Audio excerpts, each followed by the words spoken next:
glories of chanting Hare Krishna to be an imagination, to give some interpretations to the holy name of the Lord, to commit sinful activities on the strength of the holy name, to consider the chanting of Hare Krishna as one of the auspicious ritualistic activities which are offered in the Vedas as fruitive activities, karma kanda, to instruct a faithless person about the glories of the holy name, to not have complete faith in the chanting of the holy name, and to maintain material attachments even after understanding so many instructions on this matter. It is also an offense to be inattentive while chanting.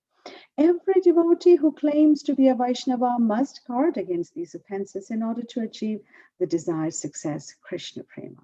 Once again, I thank you all for joining the Bhakti Sangha morning conference call today.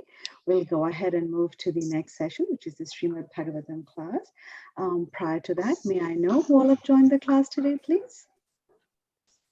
Hare Krishna, Nina Mataji, Denver Pram, Srila Prabhupada ki Jai, Guru Maharaj ki Jai, Priti Dasi from Charlotte. Hare Krishna. Hare Krishna, Preeti Mataji, please accept my humble obeisances, Mata. All glories to Srila Prabhupada and Guru Maharajas. Thank you so much for joining the Bhakti Sangha Japa conference call, Mataji. Keep joining. Hare Krishna, Mataji, Dandavat Pranam, Srila Prabhupada ki Jai, Guru Maharaj ki Jai. This is Arvind Das from Chicago. Hare Krishna. Hare Krishna, Arvindaksh Prabhuji, please accept my humble obeisances, Prabhu. All glories to Srila Prabhupada and Guru Maharaj. Thank you so much for consistently joining the early morning Bhakti Sangha Japa conference call. Please keep joining. Hare Krishna, Nina Mataji, Dandavat Pranam, all glories to Srila Prabhupada, all glories to Guru Maharajas, and all glories to the assembled devotees. This is Tiffany in Pennsylvania. Hare Krishna. Hare Krishna, Tiffany Mataji, please accept my humble obeisances, Mataji. All glories to Srila Prabhupada and our Guru Maharajas.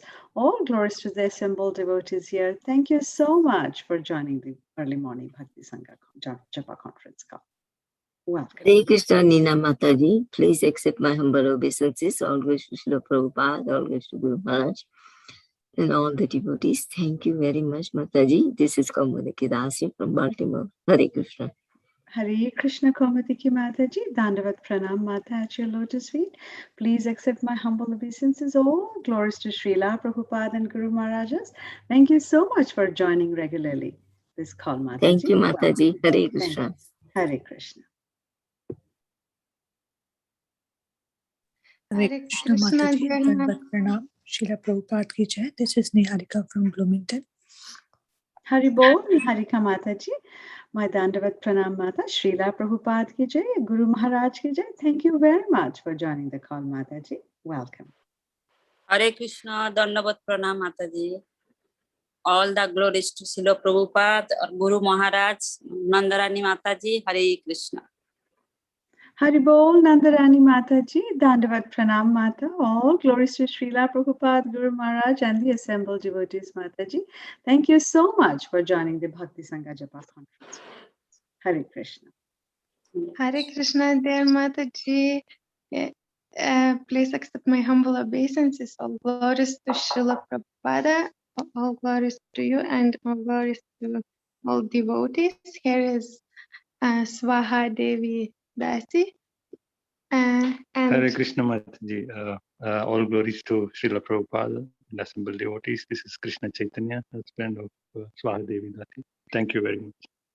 from Hare Krishna. Where are you from? Please say. Ireland. Dublin, Oh, wonderful. Ireland. Oh, you're joining from Ireland. Haribol, wonderful. Hare Krishna Prabhuji and Mataji, it's so wonderful to hear your voice. Thank you so much for joining the Bhakti Sangha Japa conference call. Please accept my humble obeisances and at your lotus feet, Prabhuji and Mataji. You have been joining before, I suppose? Yes. Yeah, Yes. I know. I've seen it. Thank you so much. Please do keep joining. Thank you so much for your wonderful association. Haribol. Haribol. Haribol.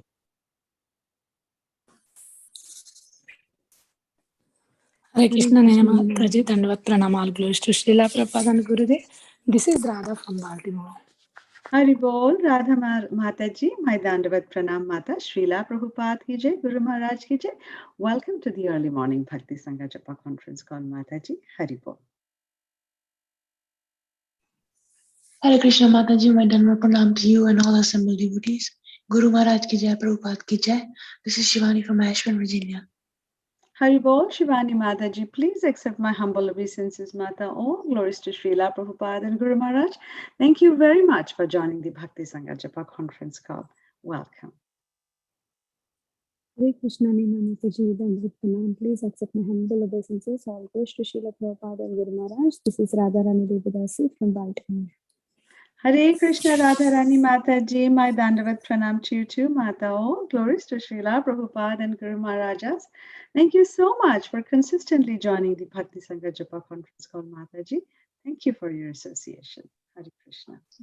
Hare Krishna, Nina Mataji, Dandavat Pranam, all glories to Srila Prabhupada. This is Vinita Gandharvika Devidasi from Texas. Hare Krishna. Hare Krishna, Vinita Mataji. Please accept my Dandavat Pranam at your lotus feet, Mata. All glories to Srila Prabhupada and Guru Maharajas. Thank you so much for all your services, Mataji. Welcome once again to this early morning Bhakti Sangha Japa conference call. Hare Krishna, Nina Mataji, please accept my humble obeisances. All glories to Srila Prabhupada, all glories to the assembled devotees on the call. This is Anita from Sharjah. Hare Krishna. Haribol, Anita Mataji, my Dandavat Pranam to you too, Mataji, at your lotus feet. Srila Prabhupada ki jai, Guru Maharaj ki jai. Thank you very much for consistently joining the Bhakti Sangha Japa conference call, Mataji. Keep joining. Hare Krishna. Hare Krishna Mataji, Danvat Pranam, all glories to Srila Prabhupada. This is Abhimanyu Vijay from India. Hare Krishna, Haribol, Abhimanyu. Is it the first time you're joining today? Yes, Mataji. Hare Krishna, Abhimanyu Prabhuji. Please accept my humble obeisances, Prabhu. All glories to Srila Prabhupada and Guru Maharaj. Thank you so much for joining this early morning Bhakti Sangha Japa conference call. How did you hear about us? It's from a WhatsApp group of one of the devotee, His Grace Amrendra Prabhu. Oh, wonderful, wonderful. Very nice. Thank you so much. Please do keep joining. May I request all the devotees to welcome Prabhuji on the call with us with the chanting 3 times Haribol. Haribol. Haribol. Haribol. Welcome once again, and please do spread the word to your friends and family. Thank you, Prabhuji. Sure, ma. Thank you so much for warm welcome. Thank you, Prabhuji. Welcome. Anybody else who would like to announce their name? Hare Krishna Mataji, Dandavat Pranam, Srila Prabhupada ki jai, Guru Maharaj. This is Shyama Gauri Devidasi from Charlotte. Haribol, Shamagari Mataji. What to say about your services, Mataji, and your blessings? Please accept my humble obeisances, Mata. Please. All glories to Srila Prabhupada and Guru Maharaj. Thank you so much for hosting this call, Mataji, and welcome. Hare Krishna. Hare Krishna Mataji, Dandavat Pranam, all glories to Prabhupada, all glories to Guru Maharaj, all glories to assembled devotee. This is Mohini Lakshmi from Detroit. Haribol, Mohini Lakshmi Mataji, my Dandavat Pranam at your lotus feet, Mata. Srila Prabhupada ki jai, Guru Maharaj ki jai. Welcome to the early morning Bhakti Sangha Japa conference call. Haribol. Hare Krishna. Hare Krishna, Nina Mataji, all glories to Srila Prabhupada and Guru Maharaj. My humble obeisances to you and all the devotees. This is Krishna Kumari Devidasi from Rana. Haribol, Krishna Kumari Mataji, my humble obeisances to Mataji at your wonderful lotus feet. Please keep joining this early morning Bhakti Sangha Japa conference call. It's devotees like you that make it so successful. All glories to Srila Prabhupada and Guru Maharaj. Welcome once again, Mataji. Hare Krishna, Nina Mataji, please accept my humble obeisances. All glories to Srila Prabhupada and all the assembled devotees. This is Indulekha Karuna Devi Dasi from Lincoln. Haribol, Indulekha Mataji, please accept my humble obeisances, Mataji. All glories to your services too, Mata. All glories to Srila Prabhupada and Guru Maharajas. Thank you so much for consistently joining this call and for all your help and services. Welcome, Mata. Hare Krishna, Nina Mataji, Dandavat Pranam, Srila Prabhupada, Srila Gurudev Vijay, Vrinda. Haribol, Vrinda Mataji, my Dandavat Pranam to you, Mata. All glories to Srila Prabhupada and Guru Maharaj. Thank you so much for regularly joining the Bhakti Sangha Japa conference call, Mataji. Please join.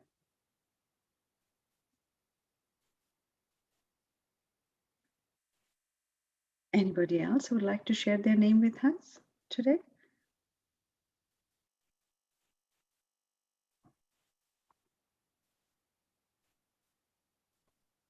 So we will go ahead and do introduction, Mataji. And while we are waiting for Prabhu, should we do that? Yes, Mataji. Okay. So Tiffany Mataji, thank you so much, Tiffany Mataji. While we are waiting for our Maharaj to join, Candramauli Swami Maharaj, which is going to be our next session, if you could kindly go ahead and give a brief introduction about him. Thank you so much, Mataji. Hare Krishna, Nina Mataji. Hare Krishna, dear devotees, please accept my humble obeisances. All glories to Srila Prabhupada. His Holiness Candramauli Swami Maharaj is the disciple of ISKCON founder Acharya, His Divine Grace A.C. Bhaktivedanta Swami Srila Prabhupada. And he is also an initiating spiritual master within the ISKCON movement.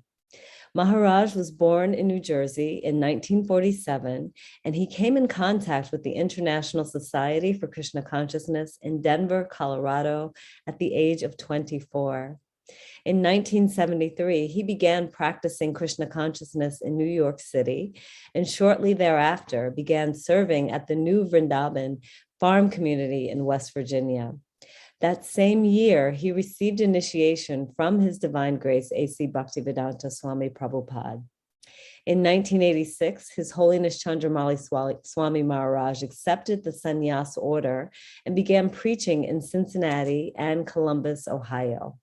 In 1995, he began serving as the resident sannyasi in Chicago, where he was based until 2013, when he relocated to Karlovac, Croatia. At present, Maharaj offers spiritual guidance around Europe, the USA, and India. Hare Krishna. Thank you. Hare Krishna. Hare Krishna, Thank you. Maharaj. Welcome to the call. Thank you so much. Today we are very fortunate to have His Holiness Candramauli Swami Maharaj with us on early morning Bhakti Sangha Japa conference call. Prabhuji will continue to enlighten us on Srimad Bhagavatam from Canto 5, Chapter 10, verse number 17. Maharaj, whenever you're ready, you may take the call over. Hare Om Agyanti Mirandasya Gnajana Salakaya Chaksu Unmilitam Yena Tasmai Shri Gurave Namaha Shri Chaitanya Manobhistam Staptitam Yena Bhutale Swayam Rupa Kadam Mayam Dadati Swam Padantikam. Jai Sri Krishna Nama Om Vishnu Padaya Krishna Prastaya Bhutale Srimakti Bhakti Vedanta Swami Tinamine Namaste Saraswati Deve Gauravani Pacharine Nirvisesa Sunyavadi Pastyatya Desatarine Panchakalpa Tarubhistya Kripa Sindhu Bhaja Patitanam Pavanebhyo Vaishnavebhyo Namaho Namaha Jai Sri Krishna Chaitanya Nityananda Shri Advaita Gadadhar Srivasari Gaur Bhaktivinoda Hare Krishna, Krishna Krishna, Hare Hare. Hare Rama, Rama Rama, Hare Hare.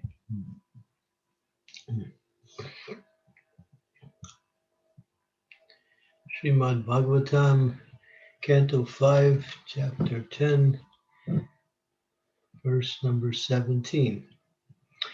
Naham Vishanka Sura Raja Rajan Natrya Saksulam Nayashmadanda Nagyarka Somanila Vita Pastrach Chanke Brisam Brahma Kula Vamanat. Translation, my dear sir. So King Rahugana is speaking to Judd Bart. My dear sir, I am not at all afraid of the thunderbolt of King Indra, nor am I afraid of the serpentine piercing trident of Lord Shiva. I do not care about the punishment of Yamaraj, the superintendent of death, nor am I afraid of fire, scorching sun, moon, wind, nor the weapons of Kuvera. Yet I am afraid of offending a Brahmana. I am very much afraid of this. Srila Prabhupada's purport. When Sri Chaitanya Mahaprabhu was instructing Rupa Goswami Dasvameda Ghat in Prayag, he pointed out very clearly the seriousness of offending a Vaishnava. He compared the Vaishnava aparad to Hati Mata, or mad elephant. When a mad elephant enters a garden, it spoils all the fruits and flowers.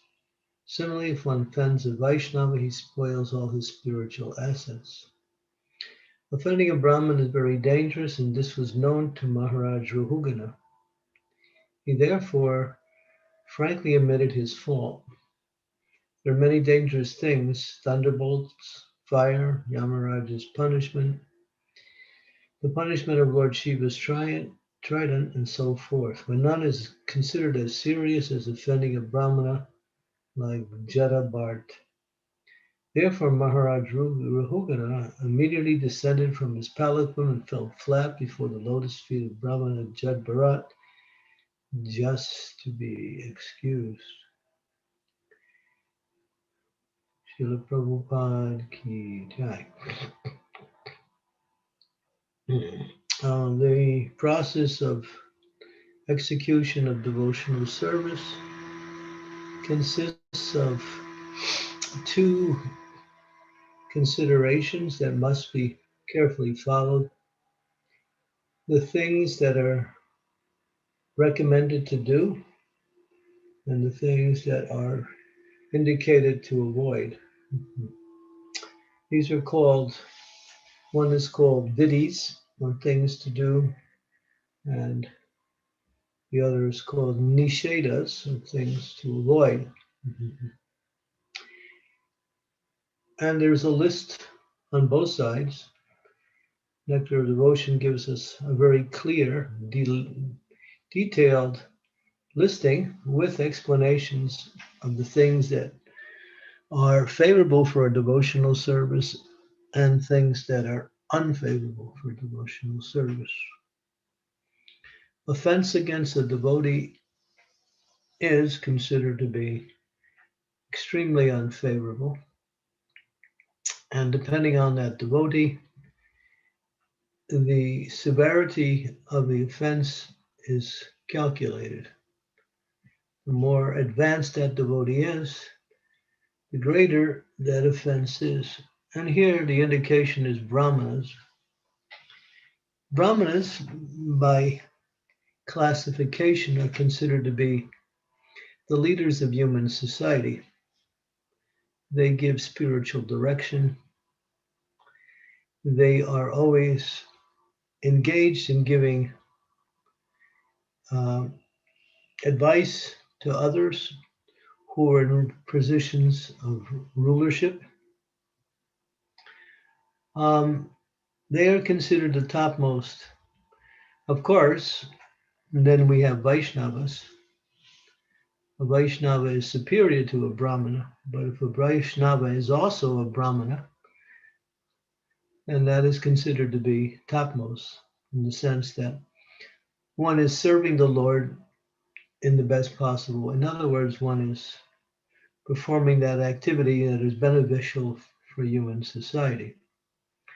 Therefore, in the listings of the 10 offenses, which we diligently make sure we recite on initiation days, and also in practically all of our temples around the world, the 10 offenses to the holy name are every day recited as part of the morning program. And the first is called Hati Mata, or mad elephant offense. And the actual statement is one should not vilify or criticize or offend in any way those who have engaged themselves in preaching the glories of the Lord. And that's the nature, or that is the activity of the Brahmanas. The analogy is quite clear. It's a nice analogy. If you have a garden, you have flowers, fruits, and nice arrangements of shrubbery, and if you let an elephant in, then there's nothing left of your garden. It's trampled to death. So we carefully execute our devotional service, chanting the holy names of the Lord, engaging in practical service activities, associating with devotees, and we are making spiritual advancement. What are we doing? We are purifying our heart.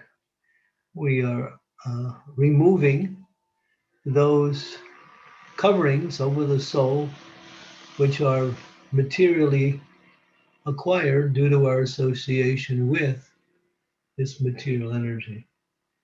It's a gradual process. But then again, one has to be very much clear, or you might say, what's the word? Conscious of not committing offenses. So in the process of bhakti, these things are called anarthas. There are 16 anarthas that are philosophical misconceptions. There are four anarthas that are philosophical misconceptions. There are four anarthas that are categorized as pious activities. There are four anarthas that are categorized as impious activities. And there are four anarthas that are categorized as aparad. If you look at the word aparad, A-P-A-R-A-D-H-A, you'll see the word radha in there. Radha stands for the topmost personality in devotional practice, Srimati Radharani. And so the word aparad is interesting. That means against Radha or against pure devotional service. Interesting how the word plays itself out, aparada. So you'll see that probably in the word for word, offense is aparad.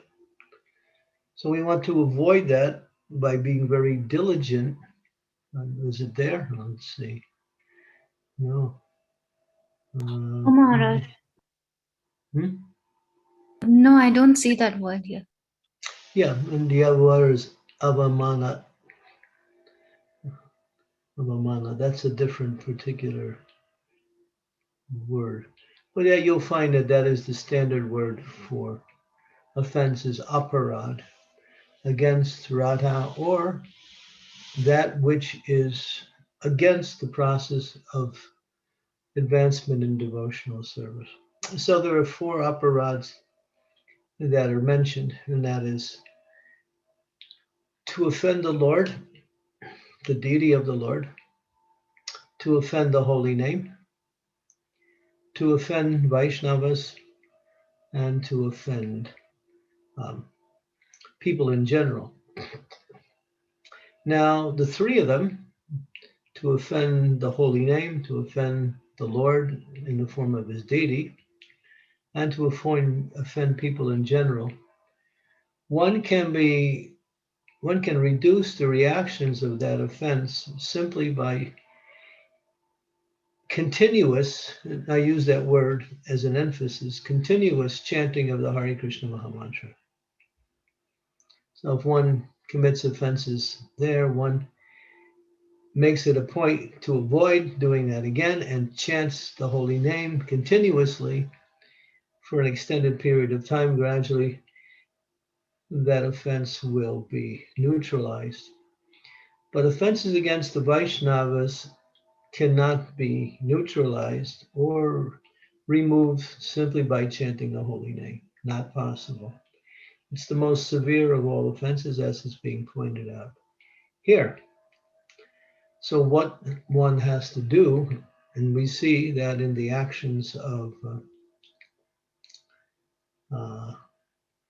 Maharaj Ruhuganan, he jumped down off his palanquin and he immediately he fell flat on the ground like that. And that's, that was mentioned in the purport, but that's also mentioned in the I think in one of the verses,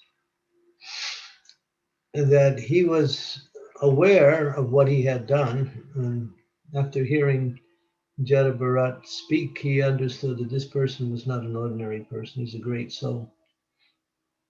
And he's wearing a Brahmin thread. So he was clear that this person is a Brahmana. And so he came to his senses. And this is what one does when one offends a devotee. You fall flat in front of that devotee, offering sincere obeisances from the heart, praying for the mercy of that devotee and asking forgiveness. And the last thing is you seriously request, let me do some service for you. Please instruct me. This is the only remedy for offending a Vaishnava. Chaitanya Mahaprabhu, it's mentioned in the Chaitanya Bhagavat, in the very later parts of Chaitanya Bhagavat, in the Antya Lila, Antya Kanda, it's called Antya Kanda. He says that if one offends the devotee of the Lord, he is drinking poison. And if he drinks poison, he dies. And if one praises, glorifies the devotee of the Lord, he is drinking nectar, he lives forever. Immortality. And so there are 6 ways one can offend a Vaishnava. And I'll mention these 6, and this is given by Srila Bhaktivinoda Thakur. In one of his writings, I'm not exactly able to recall which particular writing, but it's there where he says there are 6 ways, and they are listed in order of severity. The first one, and the most severe, is to kill a Vaishnava. The second one, down the line, is to blaspheme a Vaishnava. The third is to become envious of a Vaishnava. The fourth is to become angry at a Vaishnava. The fifth, and we're going down the list in becoming least severe, is to let me think about it. The fifth is to not honor a Vaishnava. And the sixth, and the most least, and this is interesting too, is not to become happy when you see a Vaishnava. That's also an offense. If you come in contact with a devotee and you don't feel happy, you are committing an offense. So that one, when you don't feel happy seeing a Vaishnava, then what do? You pay your obeisances to that Vaishnava, and then there's no offense.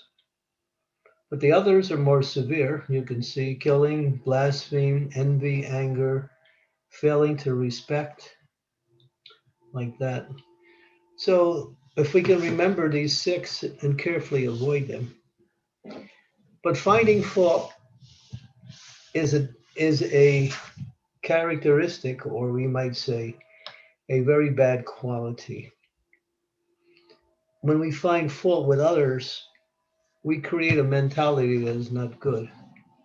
Of course, you see, for the sake of instructions, a spiritual teacher in giving discourses might point out how the non-devotees live their life in such a way as to waste their life, ruin their life, and eventually create so much suffering for themselves and others. That is not offense. That is simply describing what we should avoid and what material life is actually about. But when it comes to devotees, then one should always try, as it says, there are two types of insects, two particular types. One is a bee and one is a fly. A bee will go for the honey, the sweetness. The fly will go for the sores, for the contamination, the garbage. So Prabhupada said, be a bee. In other words, if you come in contact with a devotee, there's four things you may experience. One is you may just find faults, see faults. That's the worst. Lower than that is to see good qualities and faults side by side. A person has faults, but they also have good qualities. Higher than that is to see a person's apparent faults as potential good qualities. And higher than that is not to see any faults at all. Even if they're there, you don't see them. That is pristine or pure consciousness. And so where do we fit in? Generally, we fit in the second one. We can see the faults of someone, and we can also see their good qualities.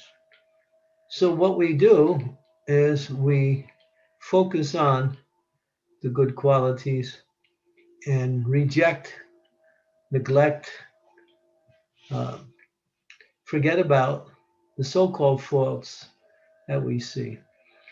It's not wrong to see faults, but it's wrong to dwell on them, and it's very wrong to speak about them. There's three levels of offenses. We have that in the story with the Brahmins. Actually, it was the Devas, the Devatars, in the higher planets were discussing, well, who is the most powerful? Is it Brahma? Is it Shiva? Or is it Vishnu? Who is the best? Who is actually the supreme? So in order to actually make a test, they sent Bhrigu Muni to perform an experiment and come up with the answer. So Bhrigu was off. Now Bhrigu, he went first to Brahma. Now Brahma is his father because Bhrigu is the son of Brahma. So he came to Brahma, and Brahma was so happy to see his son that he greeted him. But Bhrigu acted very coldly, didn't respond to Brahma's friendliness or his welcome.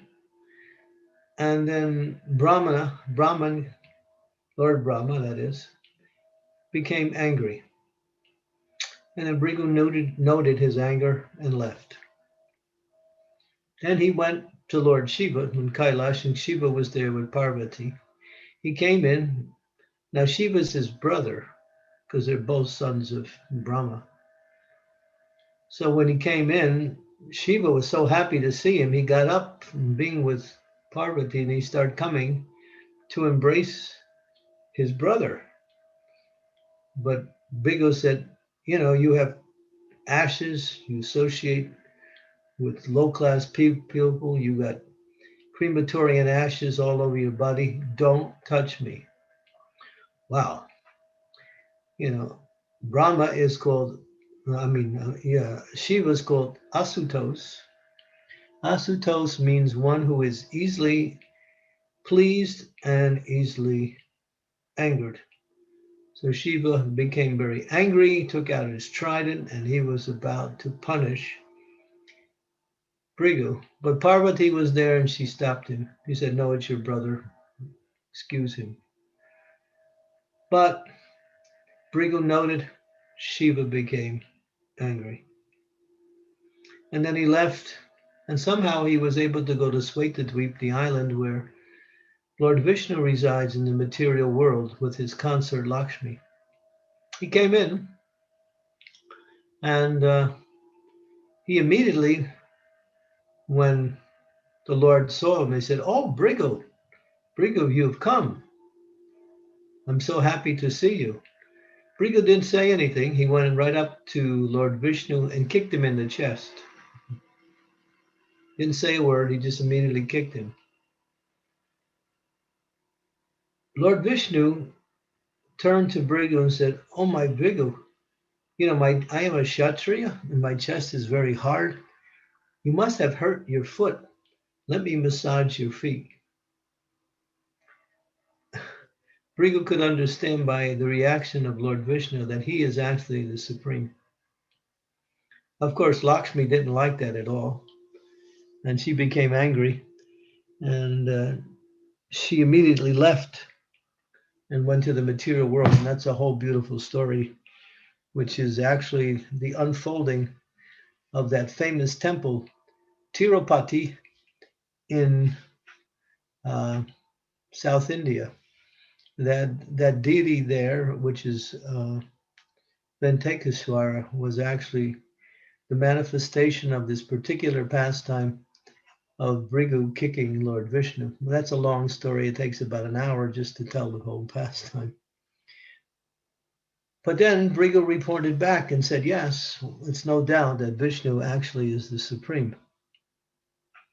So here you see three gradations of offenses. The first one was offense in the mind by not responding to Brahma. The second was offense by words in relationship to Shiva. And the third was the most corporal of all offense by causing or trying to cause harm, which he directed toward Lord Vishnu. So these are the three ways that one may offend a person. So you might say, what happens if wrong thoughts come into the mind? The problem is that they are not the good thing is they're not offense until you actually act on them. But the problem is if you leave them in the mind, they grow. Anything you think about will gain strength through the process of thinking on it. And that's why you see people who are so-called good doers in the world, they try to rid the world of evil. And they're always thinking about people and activities which are evil.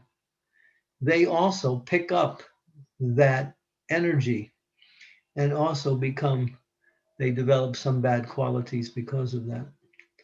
So even if you think of something evil or wrong in the right way, you also increase the quality of that thought or the effect of that thought. But therefore, even if you start thinking bad about a person or finding yourself criticizing, stop it immediately and look for something to replace that is positive, that is devotional, like that. That was one of the first trainings that we give devotees who come to Krishna consciousness, not to carry with you in your mind wrong thoughts or offensive thoughts, materialistic desires in the mind. These things take away from the enthusiasm that is required in order to execute devotional service successfully. So one has to be diligent to keep the mind always in a favorable situation. and that is Krishna consciousness. Therefore, we say always think of Krishna, always think of ways to serve Krishna, and especially always think of ways to serve the devotees. If we have a desire to serve the devotees, rather than finding fault with the devotees or neglecting devotees, then we will make nice progress in Krishna consciousness. This will please Krishna. Like that. So they say to find fault with another means to grab onto their shadow. The shadow of the person is his faults or her faults. The shadow is not really the real person. It's simply a reflection of the form of the person. So in the same way, offenses really have no meaning, negative things, because it's about the body. And that person is not the body, it's the soul. Now, there's another aspect to this. If someone is acting in the wrong way and is causing offense to others, or is just offensive by nature, how do you react? How do you respond? Do you feel offended yourself? Do you feel defensive yourself? What do you do? Or what don't you do? And that is a long discussion, which opens up the door to many possibilities according to time, place, and personality. But the essential principle that we're dealing here was to show, and King Rahugana is very clear that he's not afraid of things that are actually everyone's afraid of. I mean, the thunderbolt of Indra is so powerful it can destroy a mountain. The trident of Lord Shiva is very, very powerful weapon. The punishment of Yamaraj is quite thorough. One can suffer from fire, scorching sun. The moon can also cause difficulties. Wind. Kuvera has many weapons. He's the head of the Yakshas, who are a very strong race of lower class people. Although he's the treasurer of the demigods, he is also the head of the Yakshas. They are his offspring. So he says, I am a friend. So this is something that is very important to understand. One should be very aware that it's easy to commit offenses, and one should be always in the right consciousness. And if you're in the consciousness of trying to serve, or if you're in the consciousness of feeling happy in the association of devotees, you will not commit offenses like that. So sometimes, and we see there are devotees who cannot associate with other devotees because of offenses. If one continually makes offenses to devotees, Krishna will drive that person out of the association of devotees. The devotees will wonder, why don't I associate with devotees? I have no desire to. Why? Because the offensive mentality reigns supreme. We have stories in the Shastras, such as when Srivas Thakur, he's actually one of the Panchatattva, Sri Krishna Chaitanya Prabhu Nityananda, Sri Advaita Gadadhara Srivas are the 5 personalities of the Panchatattva. And Srivas is actually an incarnation of Narada Muni, who appears in Lord Chaitanya's pastimes to assist the Lord. Now, he's a great devotee of the Lord, and the Lord spends much time in the house of Srivas. But Srivas was envied by some of his neighbors, and there was one particular neighbor. His name was Gopal Chapala, And he didn't like Srivas for whatever reason. So he wanted to make Srivas look like something else that he was. So one night, he took many articles that are used in worship of Durga Mata, and he placed those articles on the doorway or in the doorway of Srivas Thakur's home, such as a bottle of wine, a red rose, and various other articles for worshiping Durga Devi. When Srivas came out, he saw the articles, and it was interesting how he responded. He said, "Oh," and he called the neighbors over. He said, "Now you know what I am." He didn't try to hide it. He didn't try to defend himself. He actually acted like, "Oh, this is me." Of course, no one believed him because they knew the quality of his devotion. He was just exhibiting his natural humility and not trying to find fault with the person who found fault. This is another thing, to find fault with the fault finder. One should avoid that also. And that's a whole nother subject. But continuing on with this particular pastime, after 3 days, Gopal Chapala came down with a very severe case of leprosy. And so much so he had to leave the general society and live at the banks of the Ganga. He could not associate with anyone. So he was living on the banks of the Ganges. One day, Lord Chaitanya was passing, and now he's suffering from the reactions of his offense.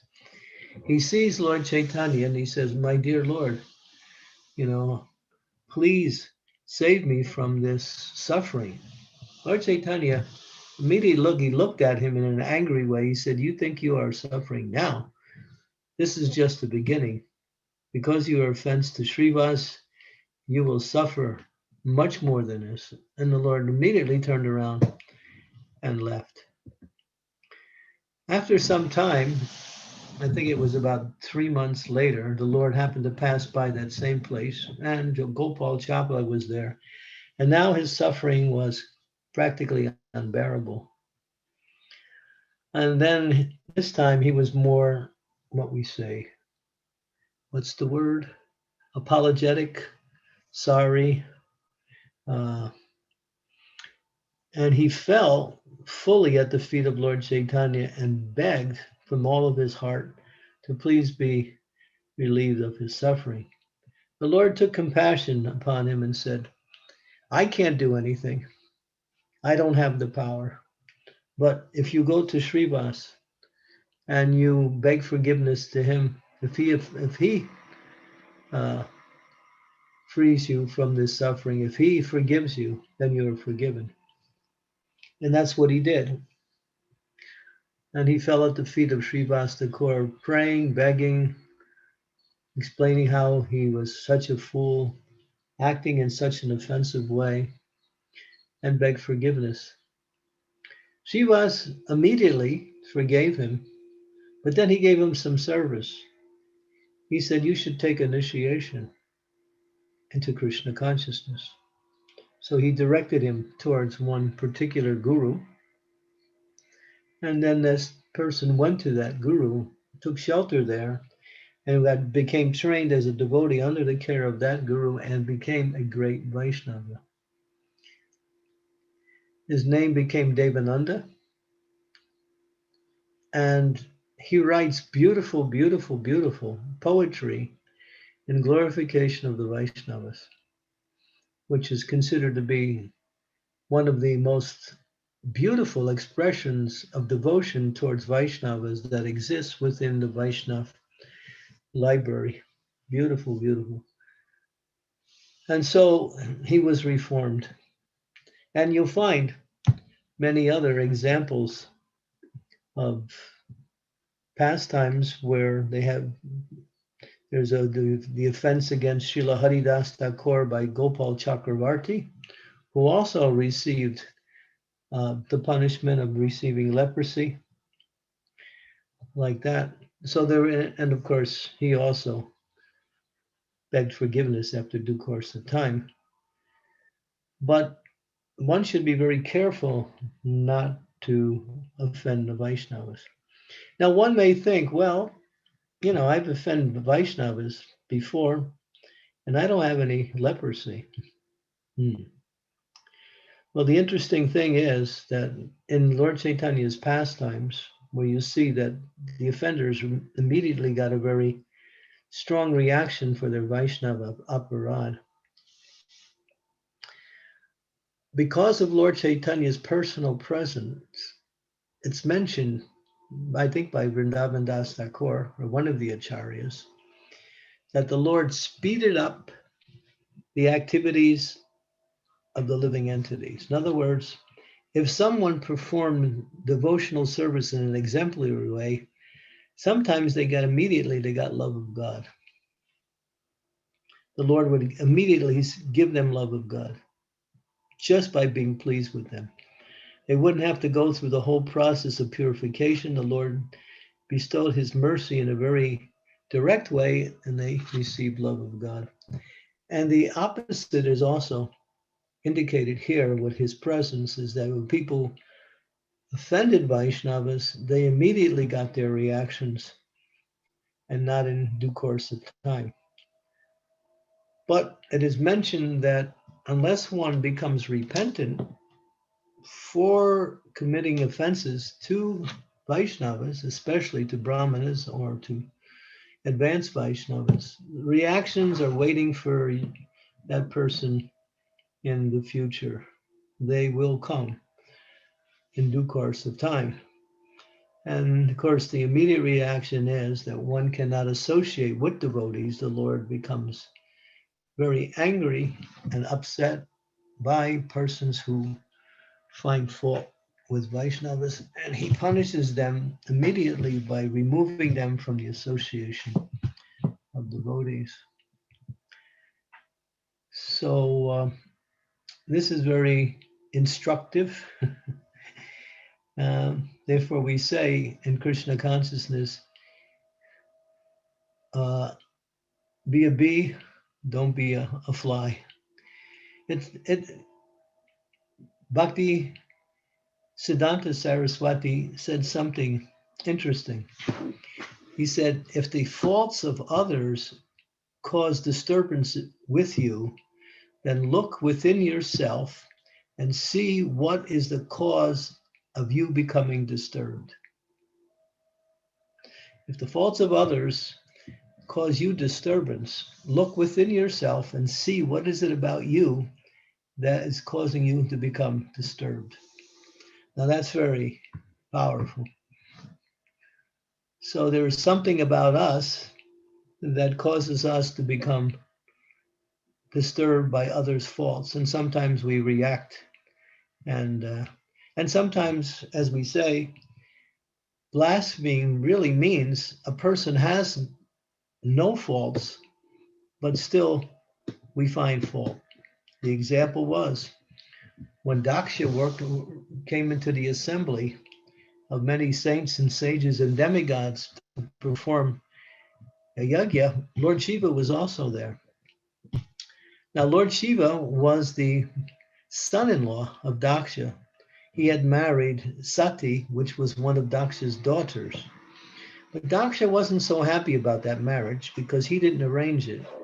It was actually Lord Brahma who recommended to Daksha, you marry your daughter Sati to Lord Shiva.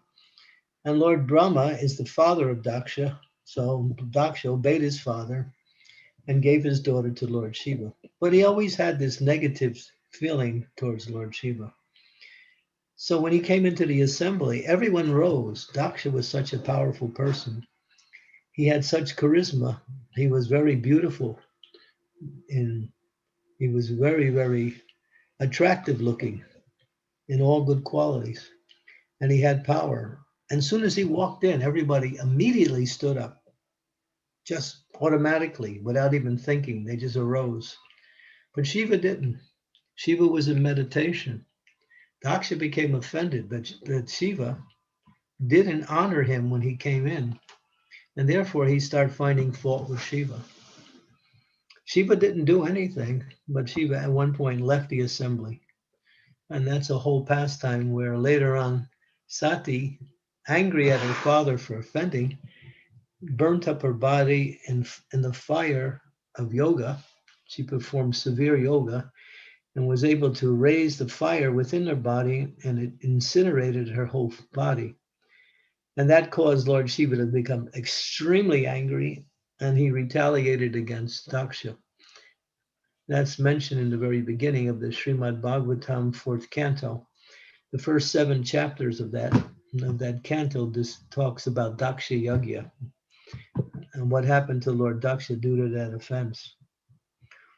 Lord Daksha again, he received another body, came back as Daksha again later on. And what did he do? He offended Narada Muni. He offended Narada Muni. So, of course, the reactions were not the same. Narada did something that Daksha did not like, and then he found fault with Narada. And Prabhupada talks about that. It's really interesting. And that's also in the 6th canto of Srimad Bhagavatam, where Narada was instructing the sons of Daksha not to get into married life, not to get entangled with household life, but stay brahmacharis. And Daksha, he was a progenitor. He created these sons in order for them to enter into household life and bring about the population.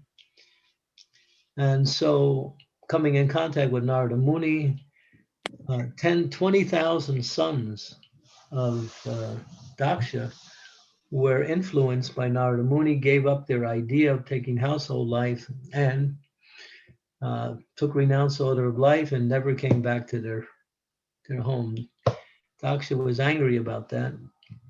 And he spoke a little offensively to Narada. Narada didn't take any offense. He cursed Narada. He said, Narada, because of your activities, you will not be able to remain in one place more than 3 days. Narada accepted that so-called curse as a benediction, and therefore Narada Muni is always traveling here and there. Prabhupada also talks about that in a very interesting way in that particular pastime where he said, one of my missions in spreading Krishna consciousness is to translate the Srimad Bhagavatam and to give the Bhaktivedanta purports. But I'm always having difficulty with the parents of my disciples. They are always, finding fault with me for whatever reason, because I'm taking their children and making them into devotees. So, therefore, I have been cursed by the parents of my disciples that I cannot remain in one place for a long period of time. But in order to translate Srimad Bhagavatam, I need to do that. So I have taken this curse that was put upon me, and I'm giving it to my sannyas disciples, and they can take the curse and travel everywhere. So for the sannyas order of life, it's meant that one travels. Prabhupada, it's a very cute little way Prabhupada describes how he was also cursed by the disciples of the parents of his disciples. Interesting pastime. But anyway, you'll find throughout the Srimad Bhagavatam and also Chaitanya Charitamrita and in many of the Puranas, a lot of activities where offenses go on and the reactions are quite serious. It's meant to teach us, why are these pastimes there? Teach us that it's very, very destructive in our spiritual life to find fault with Vaishnavas, either physically, verbally. In the mind, it's not a fault, but if you leave it in the mind, it will grow into something where it will take active participation either by speaking it or by performing some activity which is offensive. So as soon as one starts to feel critical of others, drop it and think about Krishna, think about the good qualities of others. It's not important. We might think it's so important, but it's not important. Just like we have the example of Gopal Bhatta Goswami. When someone would come to him and speak some faults about somebody, he would say, "Is that person chanting Hare Krishna?" And they would say, "Yes." Then he has all good qualities. That's all. So he would never listen to faults. In our Krishna Consciousness Society, we had one very glorious devotee who was recognized by Srila Prabhupada as one of the most greatest devotees that ever came into Prabhupada, and that was Jayananda Prabhu. Jayananda, he was always serving the Lord, serving the devotees, 24 hours a day. He was constantly engaged in service. And one of the things he would not do is listen to people speaking bad about another. He would never speak bad about anybody. But if someone else was, and he was around, he would immediately leave. He wouldn't even say anything. He would just turn and leave. And then that person got the indication, oh, Jayananda's leaving. It must be because we are speaking wrongly. So yeah, so we see how the great souls react to hearing offenses. Now, there's another aspect to this whole principle, and this is very important to understand, that a parent has to find fault with their children in order to correct them.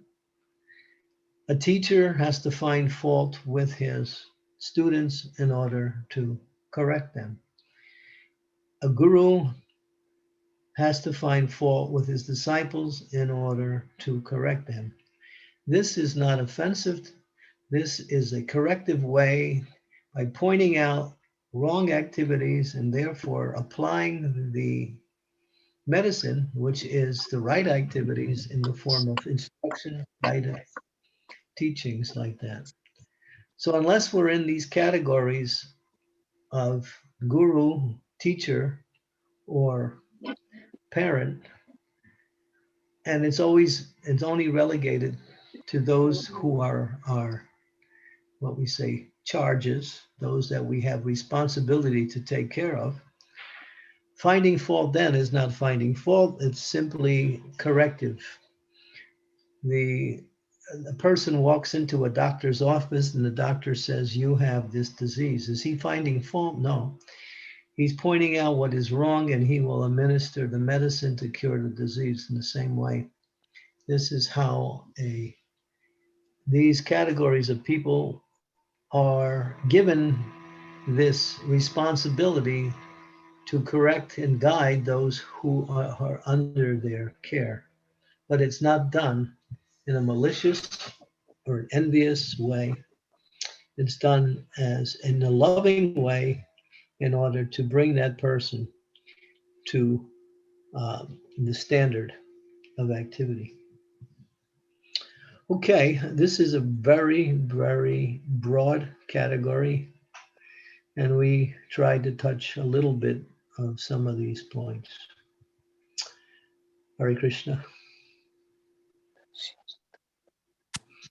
Hare Krishna Maharaj, wonderful class, very thoughtful class, very meaningful class.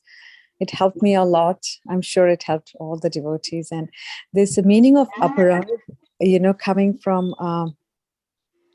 I'm a Bengali, so we say all the time this word, aparad korona, don't do aparad, don't. And it's so interesting to understand the real meaning of rad and aparad.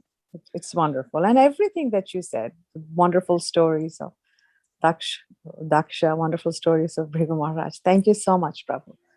Devotees, if you have any questions, you may ask Maharaj now. Hare Krishna.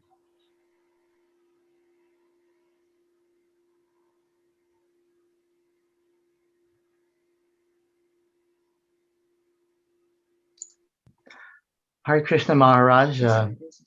My obeisances to you. Thank you for the class. It's a lot to think about. It's interesting. I have a situation that is related that just came up. I've been practicing massage for 35 years. I don't really need to do massage anymore. I'm in a nice Vaishnav community, and if there's any devotees who want massage, I'll massage them, and based on what I think they can afford, they give me remunerations. So I had a request for a massage and was massaging this god brother of yours, God, disciple of Prabhupada. And, you don't have to have conversation during a massage, but conversation came up if the client starts talking. Anyway, it was slightly uncomfortable, the conversation. And there at the end of the massage, the person maybe was trying to clarify himself a little bit, possibly. And he said to me, I'm not against ISKCON, but I'm just against the GBC. And, my Guru Maharaj is on the GBC, as well as many other exalted Maharajas who I, respect so much. So then the person certainly wants to get more massages. And I don't want to offend the devotee by saying, I'm uncomfortable doing this massage. Maybe I shouldn't give you massages. If there's no conversation, that's fine. I think I can do my service. But there might be conversation brought up. I'm just not sure how to approach it so I don't offend this devotee, and yet so I'm honoring my Guru Maharaj also.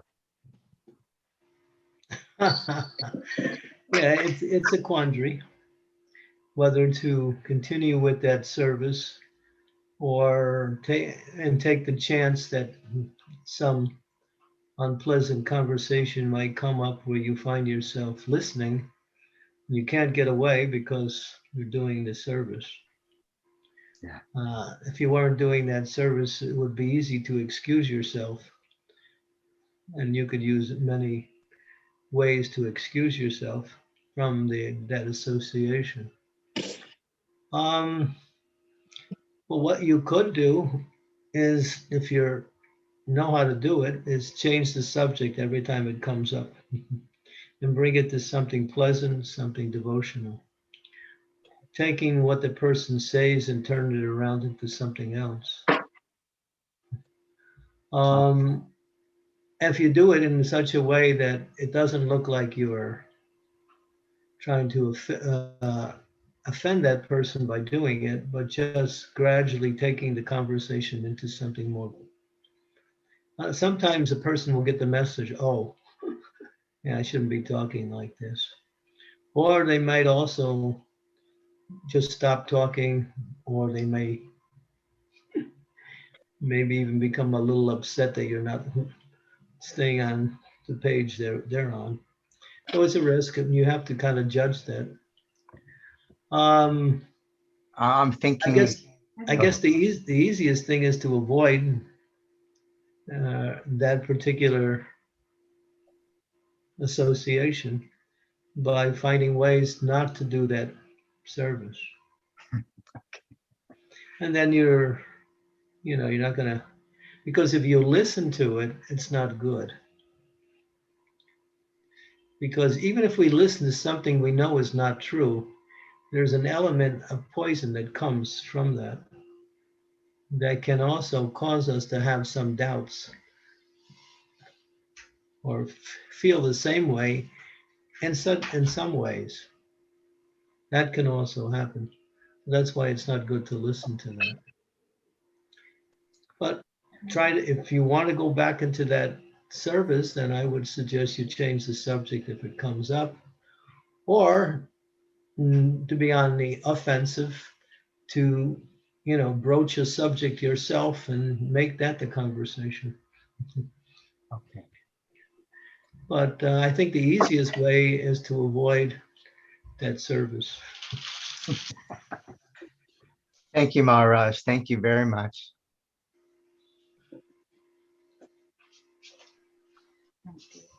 I hope that helps. Yes.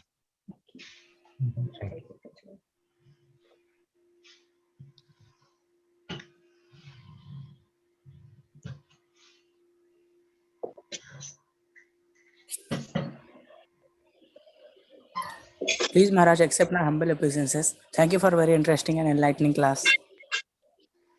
Hare Krishna.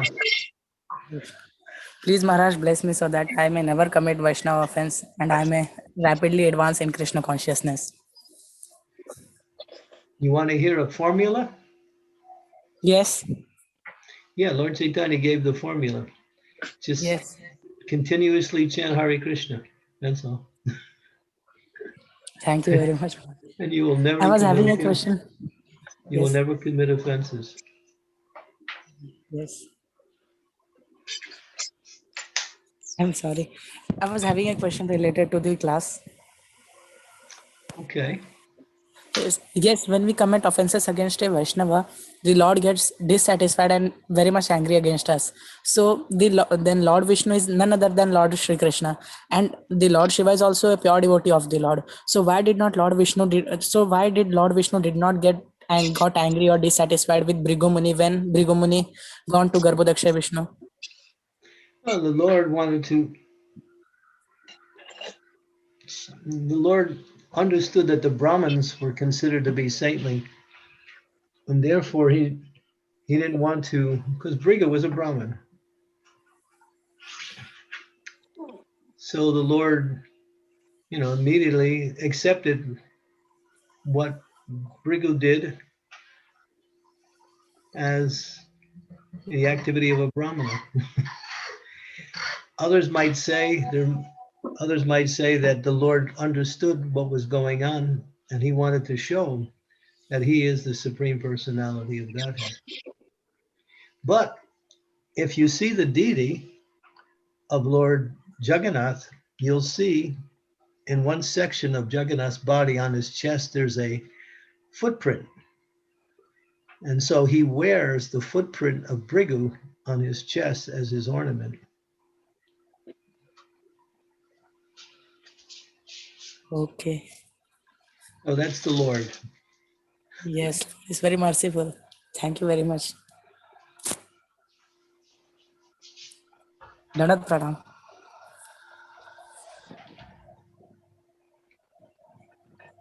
Hare Krishna. Any last minute Very much, questions? Mark. Hare Krishna Maharaj. Please accept my humble obeisances. All glories to Srila Prabhupada. Hare Krishna.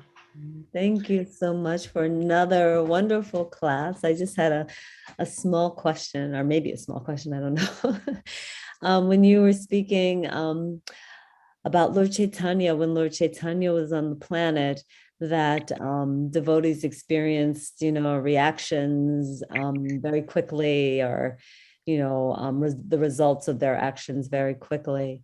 And I've always wondered if that was the case when Srila Prabhupada was here as well. To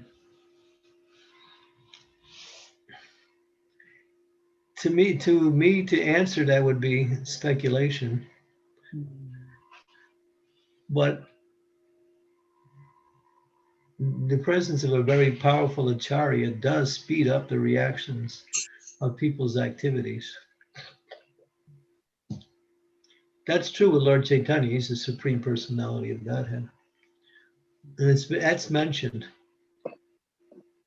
But using philosophical speculation, one could say that, the benefits one receives from devotional service in the presence of a great soul are greater, and the reactions one gets from wrong activities in the presence of a great soul is also greater.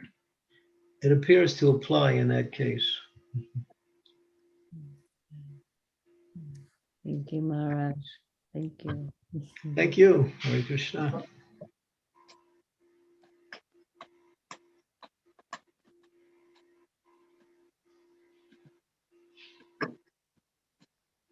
Hare Krishna Maharaj, Koti Dandavat Pranam, Srila Prabhupada Srila Gurudev Ki Jai, Shri Radha Gopinath Ki Jai. Koti Dandavat Pranam Maharaj, very, very inspiring class. Each and every Thursday you are You are a blessing to all of us. Hare Krishna. Koti Koti Dandavat Pranam. Hare Krishna. Sri Devi, you have a question? Yes, Guru Maharaj, please accept my humble obeisances. All glories to Srila Prabhupada. All glories to All you. glories to Srila Prabhupada. Thank you. Thank you so much for reminding us about how important it is to be very careful in our dealings with the Vaishnavas who are so dear to the Lord. I have a question. We have felt ourselves hurt or in some way disturbed or offended, and if we are confiding about that with another Vaishnav or Vaishnavi in order to feel some pacification or solace or comfort, or even to understand, how to overcome it. So we are relating something with someone did which is not nice, not pleasant. Is that an offense by word to that Vaishnav or Vaishnavi whom we are talking about? Prabhupada said, don't be disturbed by the instrument of your karma. That's brought out in the first canto. If someone does something to you that's unpleasant, and you blame that person for it, you get a reaction for that. That person may just be an instrument to deliver what you need to get. That person will also suffer for acting like that. But the whole thing is an arrangement. And you should see it like that. What can I learn from this? Or what is Krishna trying to teach me? So many things. A devotee can benefit from apparent negativity. So we should, even when we are speaking that, we should try to have a loving exchange where we are receiving confidential instructions saying, please help me to overcome, help me to understand this, and please help me to become a better Vaishnavi. Yeah. Okay. Thank you. It's not easy, especially if you feel offended. But there's something there you can gain from. And devotees are generally forgiving.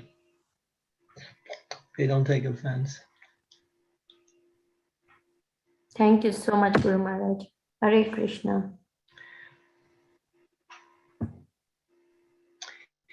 Diptesh. Hare Krishna Maharaj, please accept my humble obeisances. All glory to Srila Prabhupada. Diptesh, I committed an offense against you. Oh no, Maharaj, you can never do so. I threw you out of Tuesday and made you. I'm sorry. No, Maharaj, no. I had to do that in order for me to facilitate something else. And I was hoping I could reschedule you at another date, but then it caused so much problem. So please forgive me for my bad management. No, Maharaj, please don't say that. I think it's a mercy. Somehow or the other, Krishna had planned. So please don't say that, Maharaj. I was hoping that I would get to go to your home anyway, despite all my bad management. So Maharaj, I think this was a wonderful class with a strong messaging, which we all require reminding and imbibing every day. Maharaj, following on Sri Devi Mataji's question, sometimes when we are dealing with devotees who are on our same level, as friends, if we see them doing something not right, or if we see something that we need to tell them for the proper behavior, or even to neophytes, for example, should we think that that by telling them that they might feel offensive, we shouldn't be doing this, it's better not to say things rather than coming across to them as offensive. But on the other hand, you think that they are doing something wrong or something not in the right way that could be improved. How do we approach this? Because I've seen many devotees who would not I mean, I've seen many devotees who would say that it's best not to say to them and cause an offense. But then at the same time, you know something is wrong, but you don't want to say this because you think that somebody might feel offensive about it. If it benefits other people, then you might find some way to speak it. In other words, if someone's committing an offense and it's causing disharmony or discourse in the society of devotees, then it has to be corrected. Whether you do it or someone else does it, it needs to be done. If you think you can't do it without causing them to become upset, which will only cause them to commit more offenses, then it can be done by someone else who maybe can easily talk to that person where you may not have that privilege or that relationship. If you have that relationship, it can be done in a very sensitive way.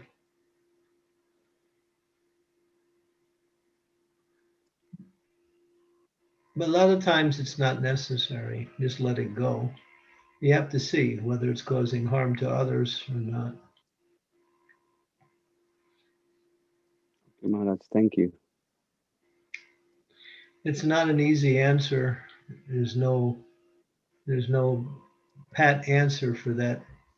You have to find the solution by using your intelligence to apply how to either deal with it, neglect it, or just tolerate it. But as a principle, Maharaj, yes, there are different ways to do it, and it's quite challenging and depends on situations.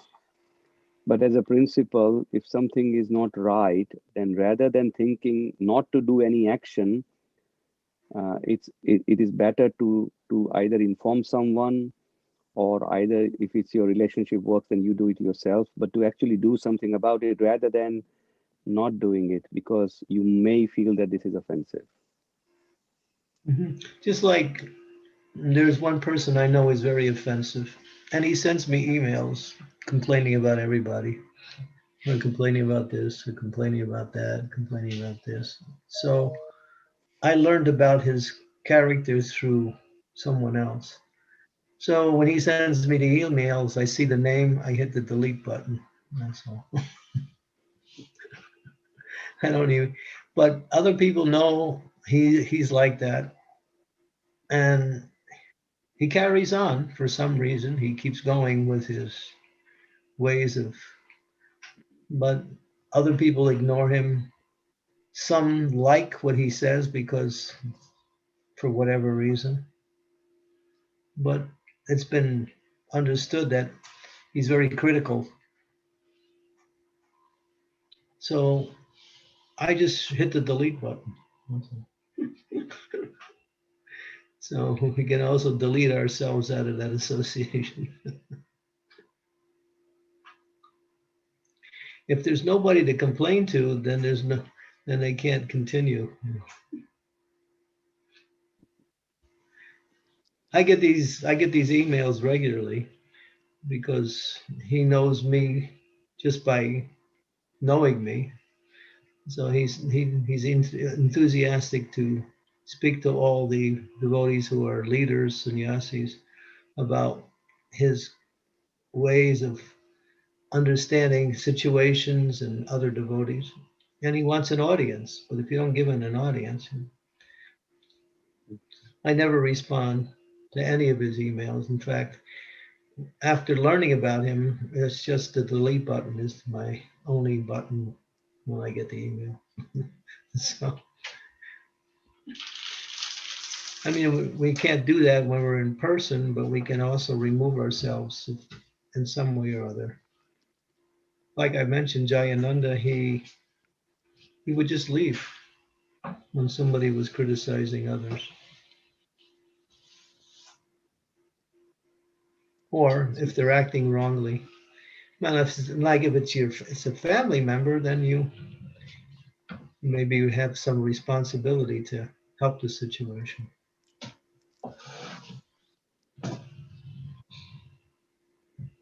Okay, Maharaj, thank you. This has clarified to some extent. Thank you. It requires a lot of thought when it comes up, and perceiving the possible reaction before the activity. Yes. And that requires some thought, some intelligence. But if we become like the offender, then it becomes worse.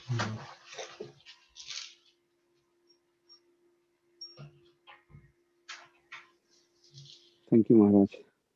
Hare Krishna.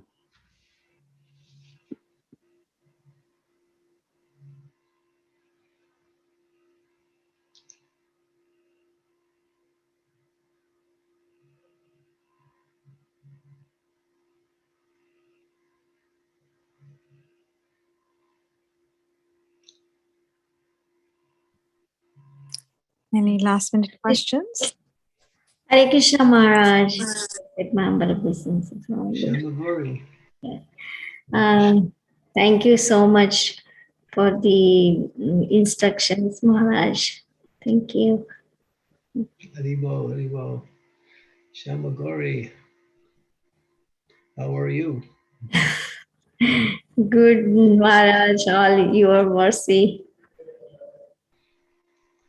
When are you coming to US? I'm planning to come in the first 2 weeks of September. Yeah, please do come to Charlotte. If I can get to the US with no problem, I'll be looking at the map of North Carolina. Yes. Please come, Maharaj. Yeah, if it was totally up to me, I would say yes, but there's so many other factors. So let's see what happens.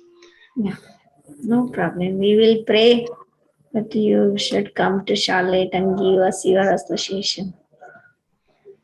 If you give me my same room. Maharaj, our Jagannath has moved to a new house. Oh, you have a new house now. Yes. Oh, so that's interesting. there is a special room for you. In the basement, right? No, it's in the second floor. Okay, let's see what Krishna arranges. I'm trying to come.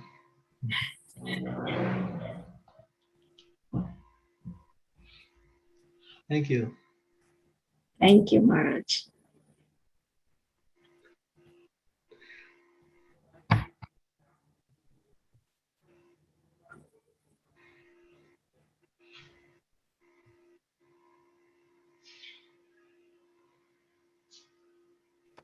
We can end now, Mataji. Yes, Mataji. I don't see Nina Mataji on the call. Okay.